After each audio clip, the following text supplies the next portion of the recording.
I've had a couple of people ask, what do I have in my chest rig? What kind of antennas do I have for working FM satellite birds? We're going to go over all that right now. Stick around.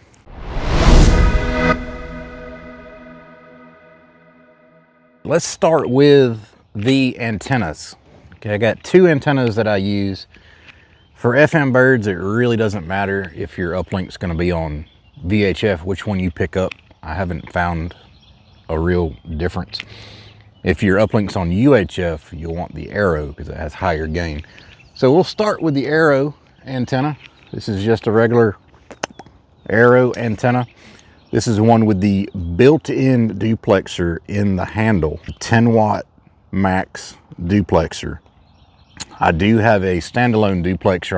I'm planning on getting rid of this duplexer because I'm kind of worried about I might accidentally blow it out, but really 5 watts is really all you're going to need for FM birds. Regular Arrow antenna with the built-in duplexer. And one you've probably seen in most of my videos is the elk. The elk antenna is a log periodic antenna. You do not need a duplexer with it. VHF, UHF, one piece of coax coming down. Now I did, this little red part right here is a 3D printed handle that I 3D printed. Links below for this 3D print, and I put a foam handle on it. Links below for the foam handle. That is good. I'm just running, now I do realize that a log periodic antenna, you should have at least a foot or so of coax coming off at a 90-degree angle and then going down. This is not optimal, having it directly on a right angle adapter and then the coax just, I got it Velcroed to the boom. I haven't seen any difference in functionality with this. Still really good. This is not how you're going to get your elk antenna. If you order an elk antenna, it's going to come mounted to a piece of PVC like so. That's how it's going to come to you. And I just took this off to save a little bit of weight, make it a little bit lighter, and yeah, the elk, really good antenna. I love it. If I ever decide on my Arrow to get rid of the duplexer that's in the handle that you can get from Arrow itself, I'm going to use this duplexer, which I got. This is a Diamond MX72H duplexer, which can handle a lot more power, so I don't have to accidentally worry about blowing the duplexer out of the Arrow.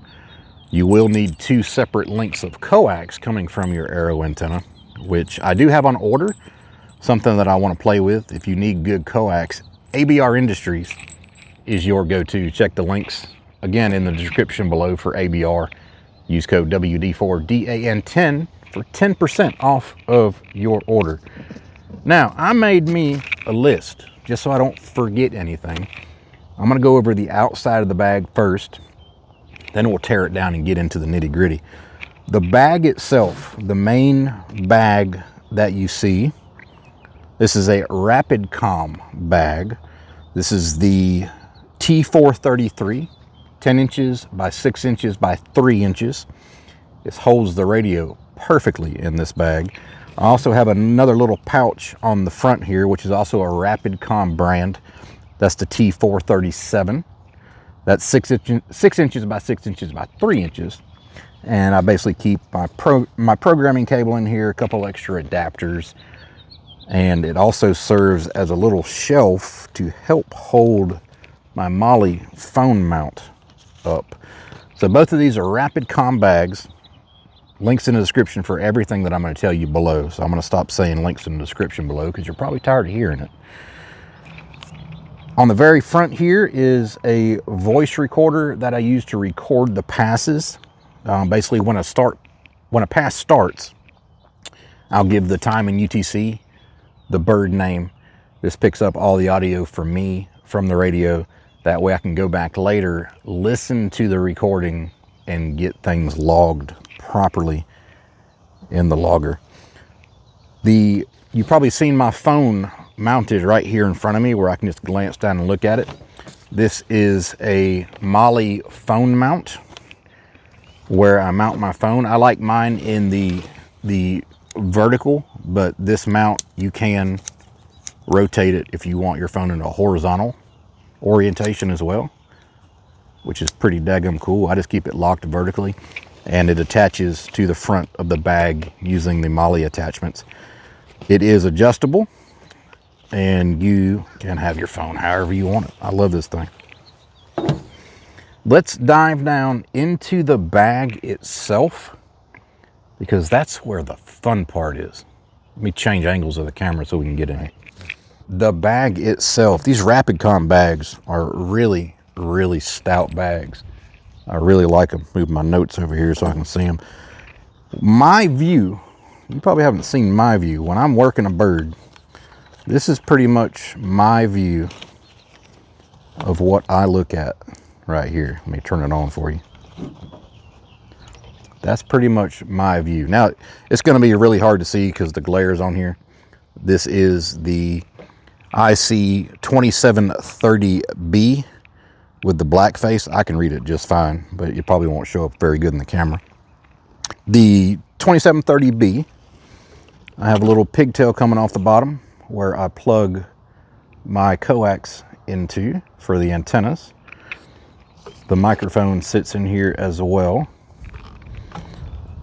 and I just basically have it cracked open when I am running the bird.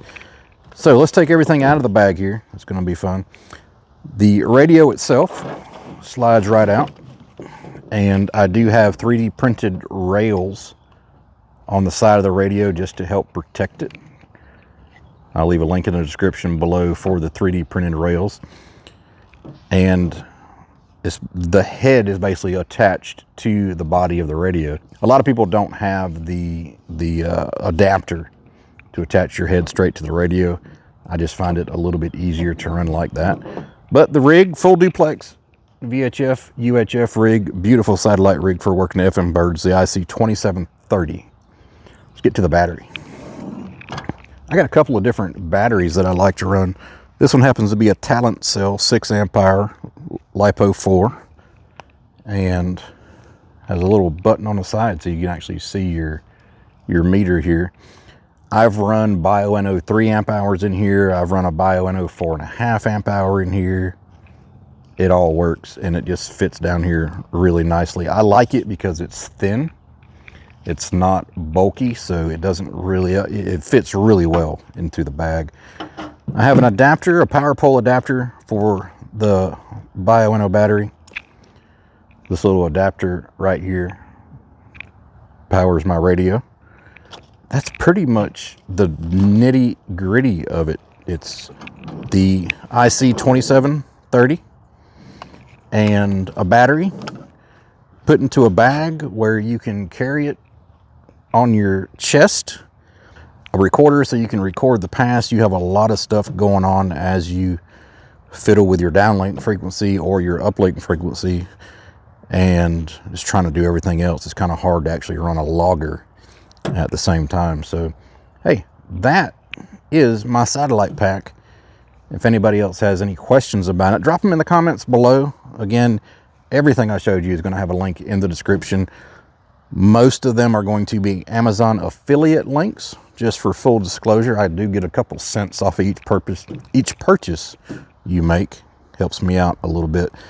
And ABR Industries code as well in the description. If you have any more questions, drop in the comments below about the satellite pack. Hope you enjoyed it, and until next time, 73 guys. Thank you so much for taking the time out of your day to watch this video.